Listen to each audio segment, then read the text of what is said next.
दर्दे में गर्दे गाने का। ये गाना खेसारी लाल यादव और करिश्मा कक्कर ने गाई है।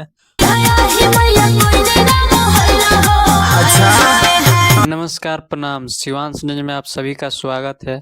आज बात करने वाले हैं खेसारी लाल यादव का दर्दे में गर्दे गाने का। ये गाना खेसारी लाल यादव और करिश्मा कक्कर ने गाई है और इसका एक्ट्रेस जो डांस की है उसका नाम है नीलम गिरी और जो इसका लिरिक्स लिखे हैं उसका नाम है अजय बच्चन। और ये गाना बहुत ही मस्त है। 2025 का पहला एल्बम है, चौथा नंबर पर ट्रेनिंग कर रहा है और ज़बरदस्त का मतलब रिस्पांस मिल रहा है। और इसका पहला नंबर ट्रेनिंग में कीजिए आप लोग और सुनिए, एकदम ज़बरदस्त गाना है। ट्रेंडिंग में तीन तीन गाना खेसारी लाल यादव का ट्रेनिंग में है।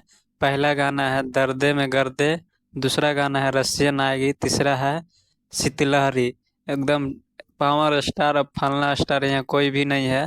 साला तीन तीन गाना ट्रेंड कर रहा है। ट्रेनिंग स्टार का जलवा यही है भैया, इसके सामने कोई नहीं टिकेगा। कि कितना हूँ कोई बड़का शेर आ जाए, ठीक है। पावर स्टार यहाँ काम नहीं करेगा, काम करेगा ट्रेंडिंग स्टार। तो गाना को सुनिए, ये इस दर्दे में गर्दे गाना को सुनिए और भर भर का प्यार दीजिए। और हाँ, हमारे चैनल पे नए हैं तो आप लोग हमारे चैनल को सब्सक्राइब कर सकते हैं, शिवांश न्यूज को, ताकि आप जब भी वीडियो डालें तो आप देख सके। बहुत बहुत धन्यवाद।